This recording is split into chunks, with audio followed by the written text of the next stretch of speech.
You're listening to Worshipology with Kurtis Parks, a biblical, practical, and spiritual conversation about living and leading worship. Visit kurtisparks.com to learn more and check out Kurtis's books and latest resources for your worship team. Worshipology is a part of the Worship Leader Magazine podcast network. Worship Leader Magazine has a heart to equip spirit-led worship leaders with practical tools, theological insight, and encouragement for the local church. Today's episode is brought to you by Praise Charts. Whatever resources you're looking for on the latest songs in today's worship music, Praise Charts has you ready to go. Whether you need chord charts, lead sheets, or full orchestrations, everything is formatted for your team and available for instant download. Stay current, save time, and lead with confidence.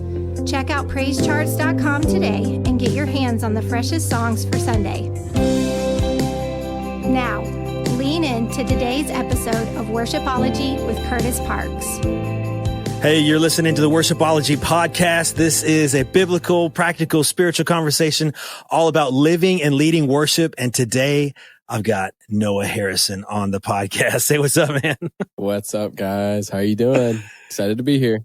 I'm excited for this convo, man. So Noah, worship leader at Bethel New York, writer and singer on songs like Elohim, Oh Lord, My God, great songs with Bethel Music. In fact, here at our church in Richmond, we've been crushing Elohim, man. What a great song. Let's go. And it's got such a great vibe behind it, man. But dude, I love all the things you're in, man. Why don't, for our listeners, you just give a little bit of a snapshot? Like, how did you get started in songwriting, leading worship? And then, of course, how did you end up with Bethel, New York, man? Love to hear it. Yeah. I mean, it's a long story. I'll try to condense it. And then if we want to, talk about anything specifically, we can go back. But, I grew up in a Christian house. My dad I remember, like Saturday morning as a little kid, just waking up and just kind of hearing my dad jamming out, singing Matt Redman in the living room. Let's go. So I grew up, just in a house that was full of music. My parents had a cassette thing, then they would play Switchfoot and Rita Springer and all these old, like just these awesome tapes. And so I grew up in a very musical house. My parents are both, like my dad still plays acoustic to this day. Okay. My mom's a great singer. Yeah. But I probably started like worship leading more. I was probably like 13 or so. And my parents had started a church plant, and they ended up turning it into a small group, and it just became like this kind of small group lunch thing where everybody would meet up for lunch and eat together, and then worship and share verses from the Bible. It was awesome. Wow. So my church experience as like a young high schooler was like just essentially a small group. And it was awesome. Like I had no concept of what a mega church was until until I had I was probably like in my late senior year of high school. I started hanging out with some friends who were going to this church called Kensington in Michigan. Okay. And they're awesome. I met so many amazing people there. And I started just playing acoustic for the youth band. And then I ended up leading a little bit by the time I was a senior. And I interned at that church for this guy named Michael King, who was like, he's an awesome music director guy. And I actually, during that time that I was interning, I got really close with some friends named Val and James, who are moving to Reading to be a part of Bethel. Wow. They had some friends there. And so me and like 3 or 4 other guys, all at our church, all decided we were going to do BSSM, the ministry school at Bethel. Okay. And we all jumped in our cars and drove across country in cars that were not fit to drive across the country. Nice. They barely made it. Barely. Like they were barely hanging on. And I, along with a few of my other friends from that church, went through the BSSM, the ministry school. So I did all 3 years. Okay. And through that time, was there like a specific focus that you did in school? Is there like a worship track when it comes to that? Yeah, everyone always asks that, but there's not really. It's more general. It's more like just a well-rounded scope. Yep, like there's Bible classes, so there's like some biblical stuff. There's a lot of like, in my opinion, a lot of it has to do with like internal emotional health, healing, and growth. Yeah. And that really relating to relationship with God. So I would say most of the focus is on a bit of theology and helping like people build healthy, correct biblical theology. And then also just like there's a lot of people that are going through a lot of healing. I mean, me included. That's a big part of it. And then I think you're in the Bethel environment, so there's a lot of creative stuff happening. There's a lot of people writing songs. There's just really excellent worship. So that just kind of happens because you're there, and it's kind of just the environment that the Johnsons have stewarded. And so there's I mean, there were like a couple classes. Okay. But there's no like, it's not like degree in production or worship leading or anything like that. It's just kind of like, there was also a big, the BSSM classes have their own worship teams. Oh, okay. So that's a big part of it too. If you're serving there or playing an instrument. So I led worship in BSSM. So that was probably a big part of forming my worship leading, and all that stuff. Wow. But so that was, I lived there for 3 years, did BSSM, and then I stayed another 3 years after. Okay. And that's where I met my wife. We got married, lived there for one more year, and then we moved to New York. Wow. So what is that journey like going from school? And then what did your 3 years, that 4-year period after school kind of look like out in Reading before you came out to New York? I mean, what a huge change to go from literally coast to coast. And, where did you kind of accept I guess like an assignment really of like, hey, would you consider being a part of Bethel, New York? Yeah, it's a great question. Well, I think that when I was in BSSM, I wonder if a lot of people have this experience in different ways, whether it's you're in college or you're in, a ministry school or whatever, but you kind of feel like the world revolves around what you're doing, while you're in it. And you're kind of like everything, like, everyone needs to hear what I got to say. You know what I mean? And so I think in a sweet way, I think the Lord kind of walked me through that through BSSM of being like, almost kind of like as I started growing out of being this young kid into starting to become a young man, really like teaching me humility. And so I finished all 3 years. And I think a lot of people in BSSM at the end of it, they actually do a whole session where they're teaching. They have this thing where they teach people about this guy named Danny Silk. He has this thing where he's like, a lot of you are going to go back to your home churches and you think you're Superman and you're going to come flying in like Superman. But everybody at the church thinks you're a missile and they're going to shoot you down. And it's not going to feel good. So really just being like, hey, when you, just because you do these years, like it doesn't mean you know everything and you have the golden key to everything. But I think I finished the 3 years and I think I had a thought in my head of what ministry in my life would look like. And it would just be this crazy thing where, just like revival stadiums filling up and I'm going everywhere. And it was really interesting because when I finished school, there was a good season where I wasn't leading worship on stage. I wasn't, I wasn't in front of people.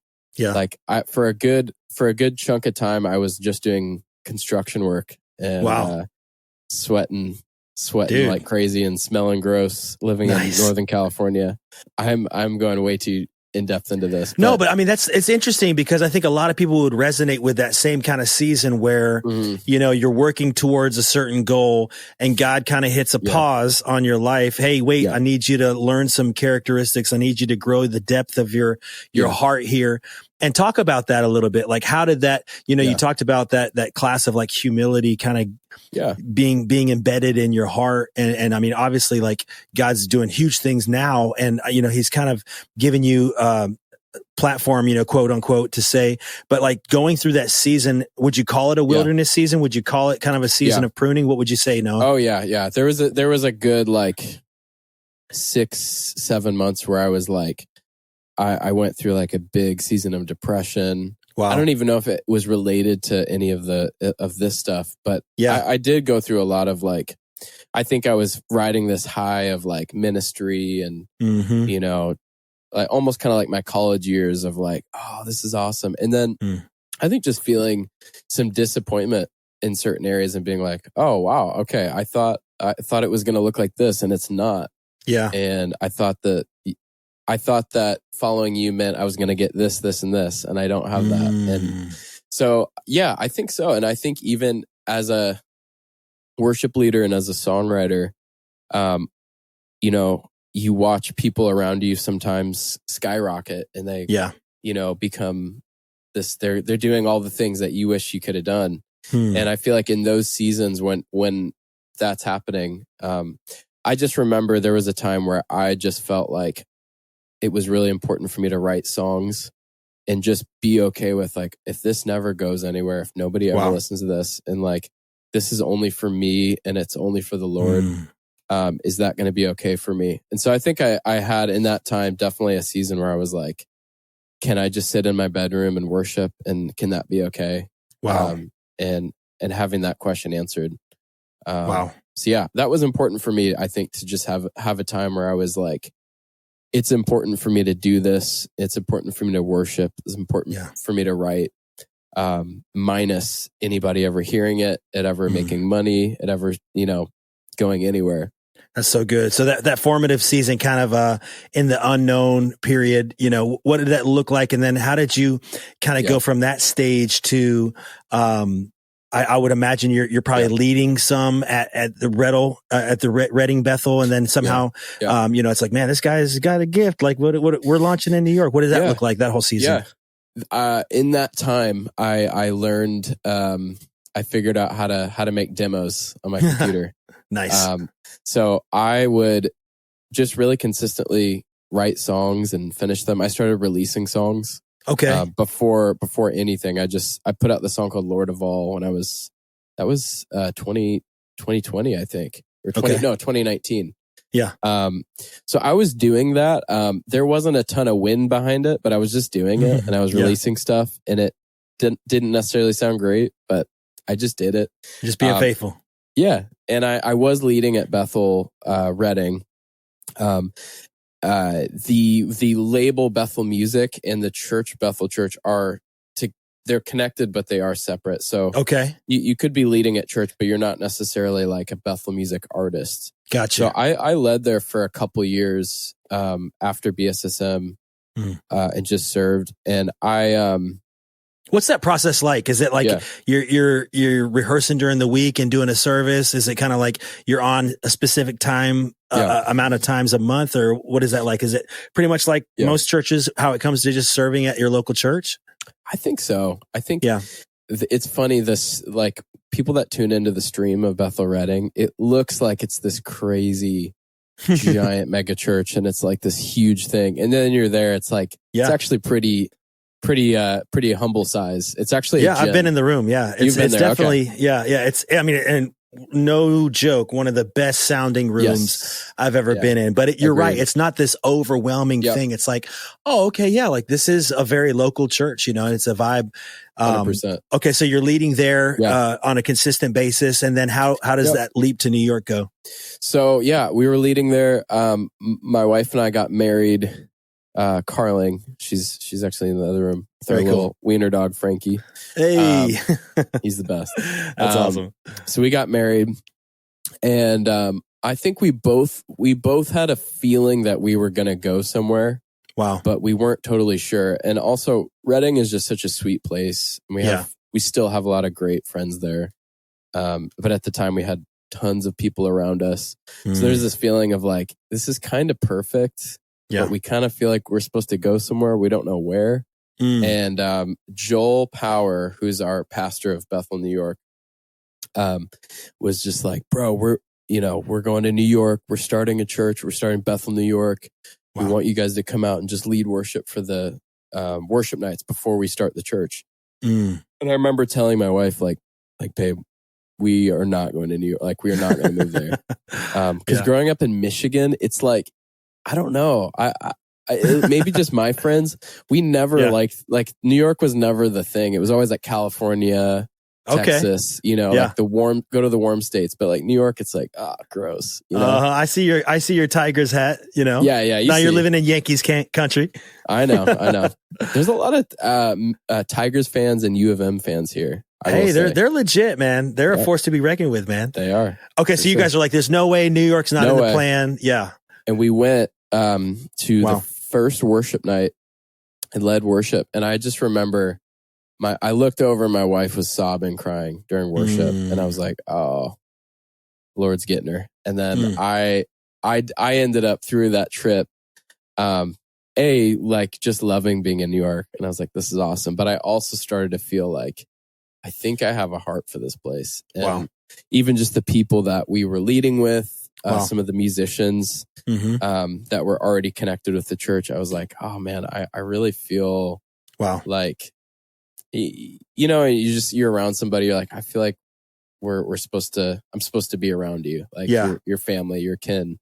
And so we came back 2 or 3 more times. And by the third time, we both had heard from the Lord that we were supposed to go to New York. And we were waiting for the other person to tell the other person. We both ended up telling each other, and we're like, okay, let's go. And then we started looking up the rent prices, and we're like, oh no. Maybe this wasn't the Lord. We don't know. Oh yeah, man. It was like, oh no. So, it is very expensive. It's very Is it still crazy? Because I had a buddy that lived in Manhattan, and he had a studio apartment. And this is back in, I want to say 2016, 2017, last time I was in New York. And his studio apartment was like $4,000 a month. And this was, 8 years ago, before all the inflation stuff. So I know it's not cheap today, man.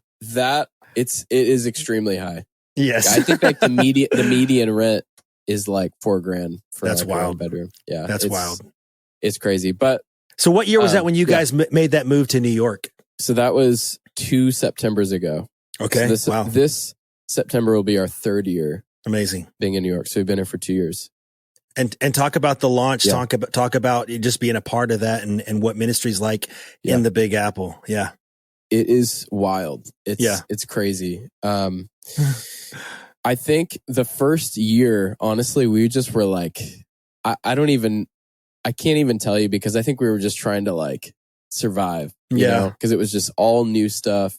Wow. The city's crazy. Yeah. We had some friends here, but not a ton of friends. So it was kind of like, who are our friends? Where is our safety? Where is our da-da-da-da? Yeah.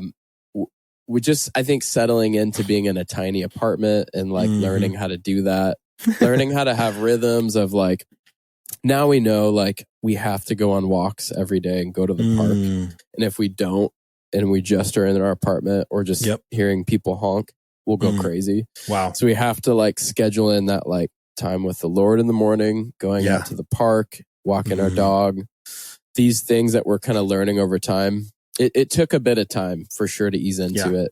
And then on top of that, it's like we now have 3 services every week, which is okay. I think it's a good amount, for being a startup church. So we have a prayer service on Thursday. Very cool. A Sunday morning and a Sunday night. Okay. And what kind of facility are you guys meeting in the city? So we meet in a very old Baptist church building. Okay. It's very, very old. It's like over 100 years old. Wow. And it's right across the street from us, like literally. Oh, that's awesome. Walk there in 30 seconds. Wow. Yeah. So we meet there for our PM service. That's like our full band. Okay. And then our morning service is downtown. It's actually, we share an office with Hillsong New York.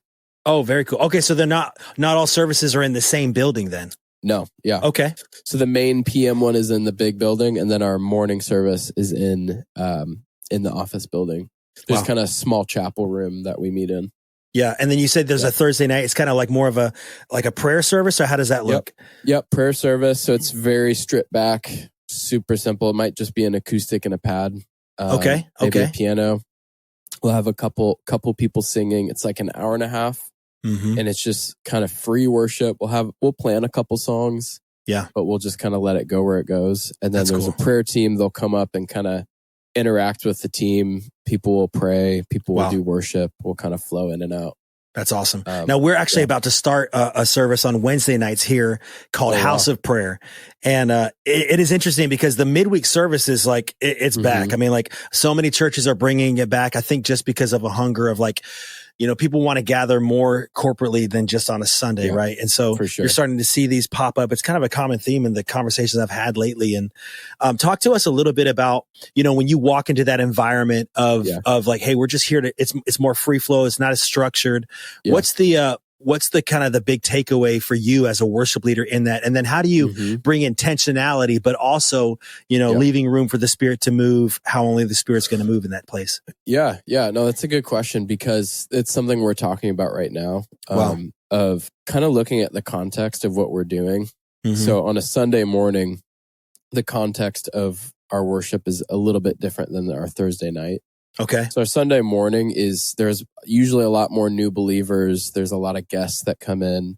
And so I think that there is more of a kind of a mantle to lead the room and to really like shepherd people as a worship leader. On our Thursdays, those can be kind of special because it's like, we actually will kind of face in, you know, kind of similar to like how Upper Room might do that. Yeah. Okay. And we're definitely not ignoring people in the room. But our main goal is really to like worship and minister to the Lord, and connect with the Lord, receive from the Lord, and give Him praise. Yeah. And so it's a different setting because we're like, I'm not necessarily thinking about, okay, what thing should I sing to unify the room in worship? I'm more just kind of going. Wow. And then usually the room does kind of come with us. That's so cool. It's kind of cool, I think, to sharpen the tool of singing spontaneous, doing prophetic songs. We still do that on Sunday, but there's just so much space on Thursday to just go for it. And so I've actually had a lot of nights where I've like sang something and it became a song that I wrote. I was going to ask. It's just like a breeding ground because it's like you might be on the same progression for 30 minutes and you're just going over and over again. And there's so many, I just feel like there's so many fresh moments that come out of it whenever you really dig into it. Wow. So yes, I feel like every time we do it, I hear either me or somebody else. I'm like, wow, that could be a song. That'd be an awesome song. You know, that's so cool. Chorus or a verse or something. Yeah. Let's talk about that for a little bit because, you know, there's a lot of, you know, obviously like in those spontaneous moments, in those moments of just like free flow. Cause I've had the same thing where it's like somebody's hitting record and you go back and listen. You're like, wait, I think that we can wrestle that down into like a verse and a chorus and like see where it goes out of that. Are those nights and those moments where it's not so structured? Are you guys still recording those? And then what does that process look like to go back and be like, hey, I think there might be some gold in there that we can actually mine. What does that look like, Noah? Yeah. That's a great question. So there was a song that I was just talking to my wife about it, actually. She was asking. So there's a song called Because of the Sun that we started. And we were doing something in prayer and I was singing this thing, because of the sun, because of the sun. And we were I didn't really have lyrics, but we're singing this thing over and over again. And I remember Callie, do you know who Callie Helgenthal is? So she's one of our worship leaders as well, and she at the end was she's in New York with you. She's in New York. Well, she's in New Jersey, but really close. Yeah. And she was like, we need to write that.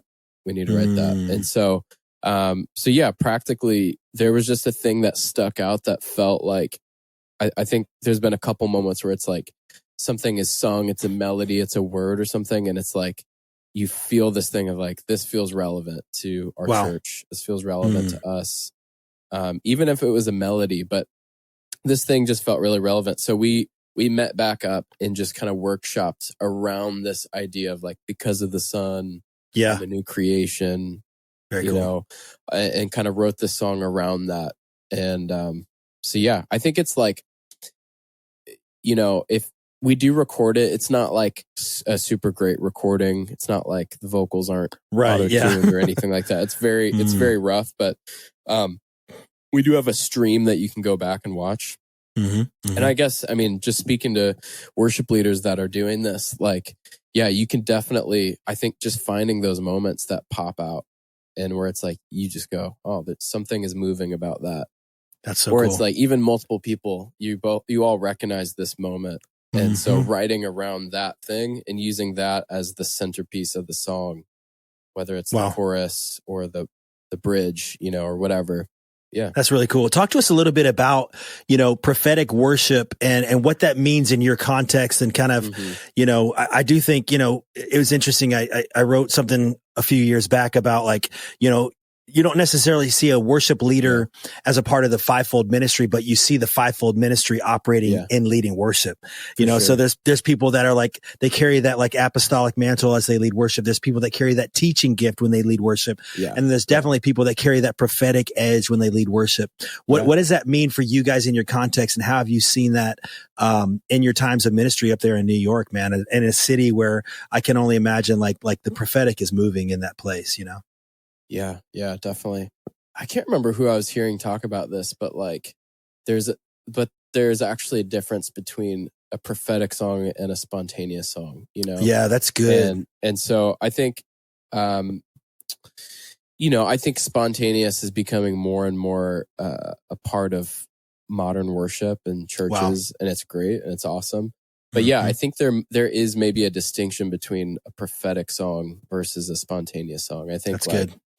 I think you can just do a spontaneous song and it's great, but I think prophetic to us, and I think to me, looks like you're partnering with what God is saying over your church and over your city, and you are matching that with your song, with your words and with your melody, and matching that with what's being prophesied over the church, what's being prophesied over the city. So we had that the other night. Actually, there's this thing that we've been singing that I want to write into a song, but it's like specifically about New York. Wow. And so I don't know. I can't really say that I'm a professional on teaching this or fully understanding it, but I think that the prophetic song, I think I'm learning more and more to partner with the leaders in the church. So even if they're not the worship leaders, but catching the wave of what they're speaking over the church. That's good. That's actually really good. Yeah. Like even just listening into the messages that the pastor is preaching over the church, and actually matching that with like, okay, what are we singing? What are we actually singing over the congregation and the city? Yeah. And matching that with the vision of the leaders. Wow. In our church, one of our pastors, Rebecca Cooper, is like, I don't know if I would say she's the prophet of the church, but she's definitely has a huge prophetic gift. Yeah. So being intentional of like listening to what is she speaking over the church, and then kind of matching that. Bill Johnson, this is maybe more on the line of songwriting. Okay. But maybe this goes with it too. But like he talks about sing and write the thing that you want your church to be, where you want your church to be in 10 years. Wow. That's good. And so, yeah, I think that, it's almost like a lane of like vision casting, where it's like, if you think about it, the way that we retain and learn as people is on a Sunday, let's say, like just kind of narrowing it down to a church service. Yeah. The songs teach just as much as the message does. Yeah. The difference is when you partner melody with the word of God, or melody with, scripture, and melody with the message, it just sticks to your memory. So it's like, that's how we can recall all these songs. And it's like, I can tell you maybe 5 messages that I remember in my life, but I mean, if you ask me about a song, I can fill up this room with like the songs. And so it's so key that you just said that, where it's like partnering with the vision of the house and partnering what you're singing with what you're saying, because that's really where it starts to get embedded deep into the heart. And I think that's really rad, man. I got to steer the conversation in, because I really want to ask about, with Elohim and Oh Lord, my God, those 2 songs in particular, like how did those songs kind of come about, and what are you seeing God do with those songs, and how far he's taking those songs right now, and what's that wave just been like for you, Noah? Yeah. So you're saying, how did they start, those two? Yeah. How did those two songs? Well, let's just focus in on Elohim, because I was literally just listening to that right before we hit record, and it's got such a cool vibe to it, production wise, but also just the message of that song. You know, how do you start writing a song called Elohim? And let's start there.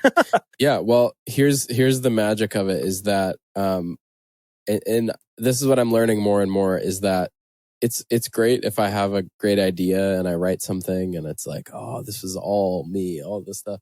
But I am just learning more and more the power of co-writing and the power of doing stuff with other people. So that was actually Gable Price's idea. Wow. And this was like 4 years ago. Wow.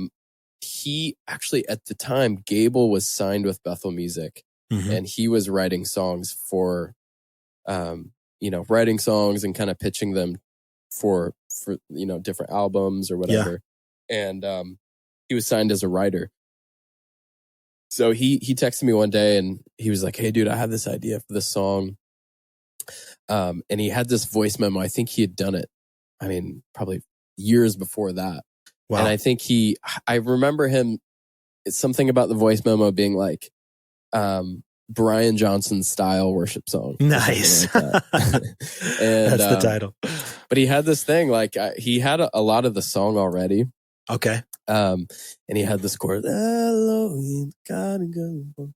And I just remember being like, wow, that's cool. Yeah. So we sat, we just kind of messed around on acoustics and kind of blazed through some verses. And I remember originally we sent it in, and I think the lyrics were a little different in the bridge, and it sounded a lot like Waymaker, which was like really big at the time. Yep.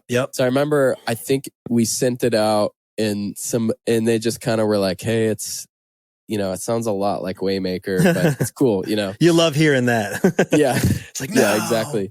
And I can't remember what happened. I don't know if Gable tweaked it after that or what. But a couple years later, when I was in the process of moving to New York, I was also signing with Bethel Music. Okay. And so they were actually looking at, I think it was the last album, and they were looking at songs. And somebody on the Bethel Music team was like, "Oh my gosh, this song is so cool."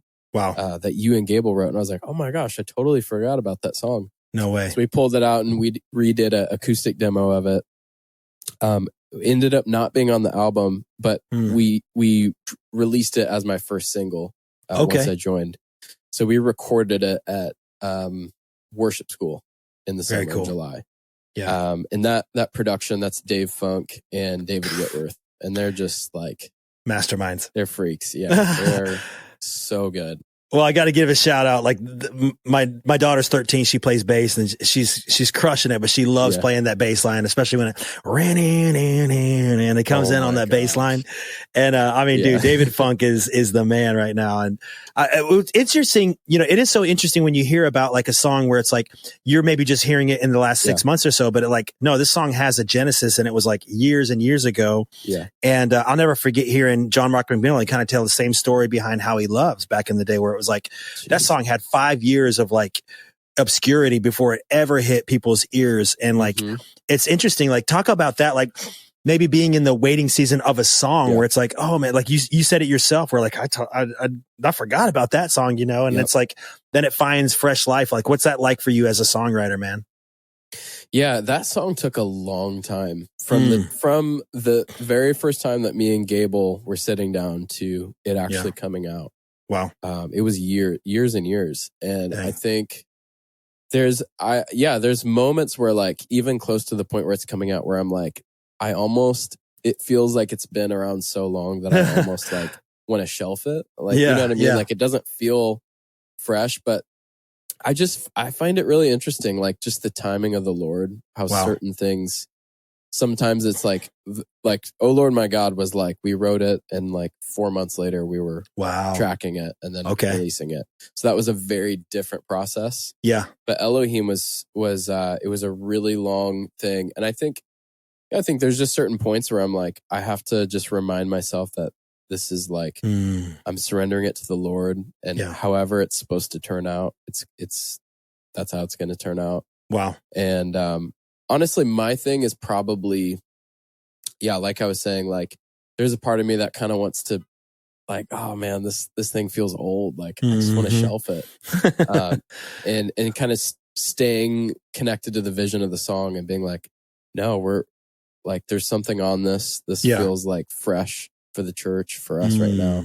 Wow. And that's cool. To talk about even like how the song's been doing with church. It's like we've led it quite a few times in New York, and I've even, what's been really cool, honestly, is seeing other people do it at church.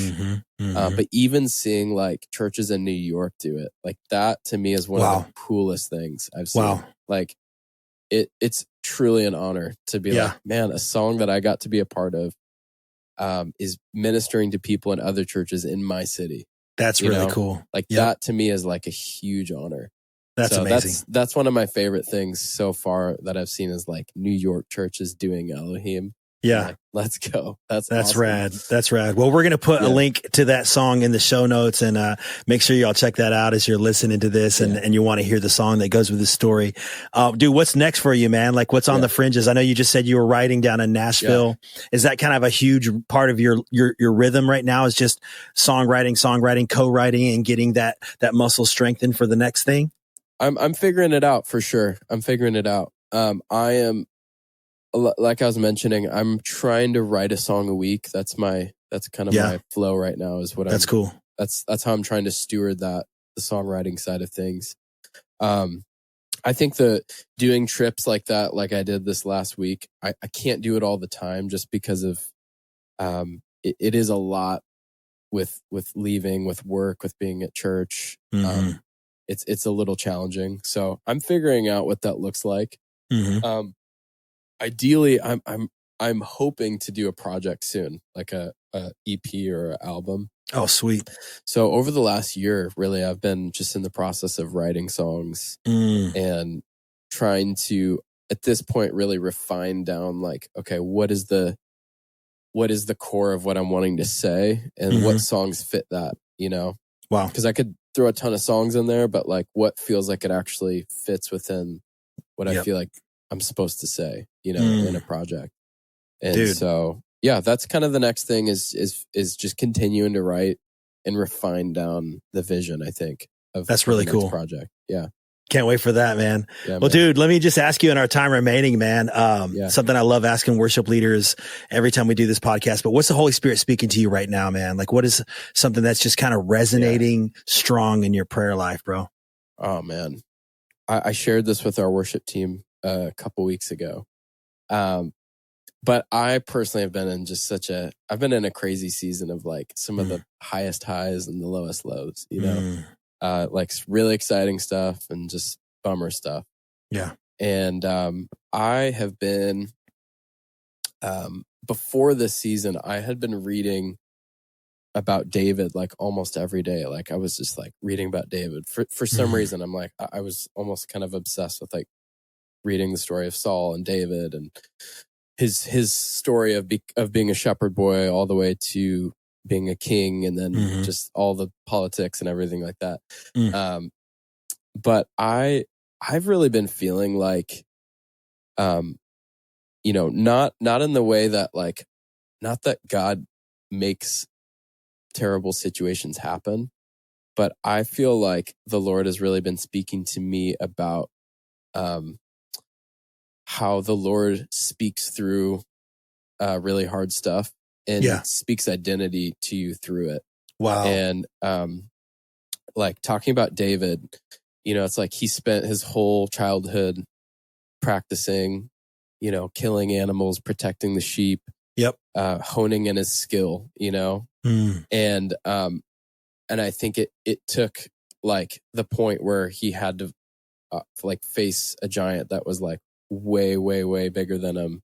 Wow. That like odds wise was going to absolutely slaughter him. But it took him being in that situation to kill the giant to actually like speak to people that he was meant to be a king. Because it's like outside of that, like he just is he's kind of a joke, And so I have felt like the Lord has been we did that. We had a meeting, and I just asked our team, like, hey, whatever situation you're in, whether it's like, it's really sad, or you're just like being stretched in a way,